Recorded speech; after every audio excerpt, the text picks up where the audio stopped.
guerra é uma coisa que a gente estava esperando. O que você pode falar a respeito disso e depois emenda no petróleo e o fechamento do Estreito de Hormuz? Na semana passada começou-se uma movimentação muito grande de aviões de reabastecimento indo para a Europa e depois da Europa indo para as bases no Bahrein, Dubai, né, e chegando até a Arábia Saudita. Então, muita coisa ali já mostrava que mais ou menos o que aconteceu quando a Rússia moveu a tropa para a fronteira com a Ucrânia. Então, era óbvio que ia acontecer uma guerra. Então, guerra não acontece do dia para a noite, sempre tem um tempo. E, claro, o Irã se preparou, né, para ser atacado, e com isso, tanto é que Bahrein, Emirados Árabes Unidos, né, que é Dubai, Abu Dhabi e outros 7 Emirates lá que existe, todos eles sendo atacados. Né, o Iraque foi atacado, o Kuwait ali não conseguiu ser atacado porque interceptou alguns mísseis, e Israel, nas últimas 2 noites, a cada 1h30, 2 horas, toca a sirene que está sendo bombardeado. Toda vez que se manda um ataque do Irã para Israel, lembrando que demora quase 1 hora para o projétil sair do Irã e chegar em Israel, mas mesmo assim passam alguns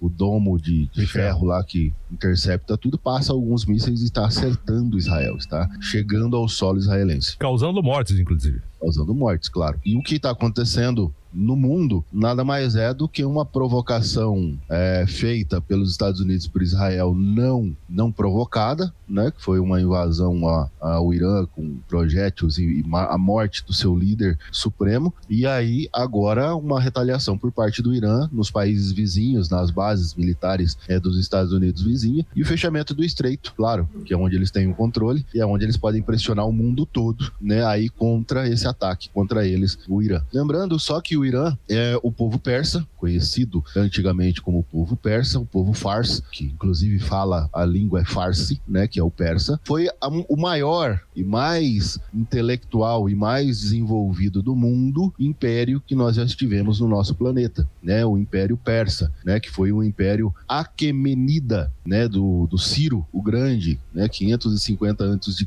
E este império, né, foi o que originou o que nós conhecemos de matemática hoje, né, o que nós conhecemos da historiação, da criação da história para que a gente tenha esse desenvolvimento que a gente tem hoje. Então, se começa a ter alguma coisa mais evolutiva graças aos persas, o povo iraniano, o povo do Irã, começou a ser chamado de Irã, né, porque o Shah, né, colocou o nome de Irã, que quer dizer brancos, arianos, um povo, não no sentido da cor da pele, mas no sentido de ser abençoado por Deus, de ser um povo claro, né, e não a escuridão que está mais à luz. E isso trouxe um desenvolvimento econômico gigantesco para aquela região naquele tempo. E os dias de hoje, o mundo depende deles, né? O Estreito de Hormuz fechado, nós vamos ter uma queda de produção de petróleo e de algumas outras indústrias relacionadas ao setor do petróleo de 25% a 30%, né, do mundo vai parar por causa deles. Para quanto vai o petróleo? O petróleo já está 7,8% mais caro, já chegou a bater 81 e 89. Já abriu hoje, aí? De máxima já, tá desde ontem, sim, 7 horas da noite. Né? O aqui no atual, Brasil, qual será o efeito? As bolsas vão abrir agora? Todas em quedas. Né? A bolsa na Europa, por exemplo, a Alemanha agora caindo 1,95%, quase 2%. A Alemanha caindo 1,7%. A Eurostock, que pega as menores bolsas da Europa toda junto lá, tá caindo 2,9%. Itália 1,7% de queda, Suíça 1,8%, Espanha 1,6%, todo mundo em queda. Preço do petróleo o Brasil subindo. pode se beneficiar da exportação de petróleo, ou então a própria Petrobras ganhar um pouco mais de dinheiro, porque afinal de contas o petróleo estava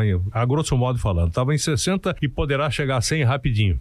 A ideia é que o petróleo vá subir nesses 2-3 primeiros dias. Por quê? Porque a OPEP+, e inclusive a Arábia Saudita, uma das maiores produtoras de petróleo, ela vai acabar colocando o que ela não produz, porque ela não quer produzir mais para suprir o mercado. Exato. Então, a Arábia Saudita hoje, ela entrega 60%, 65% da sua capacidade de produção de petróleo. Se ela subir isso para os 90% da sua capacidade de entrega de petróleo, não tem crise de petróleo no mundo. Baixa, né? Então, mas não vai baixar o preço, né? o preço do petróleo sobe agora, nesse primeiro instante, mas depois baixa. A tendência é voltar ao normal, né? Voltar para uma queda para casa dos 70, 60 dólares de novo. O que preocupa, na verdade, é o custo inicial do transporte de alimentos, porque se você tem o alimento, mas não tem o óleo para transportar, você tem o alimento, mas não tem 10%, 15% dos navios mercantes circulando, porque não podem passar pelo Estreito de Hormuz, porque ali se faz muita troca de mercadoria por óleo e se leva muita coisa para trazer petróleo,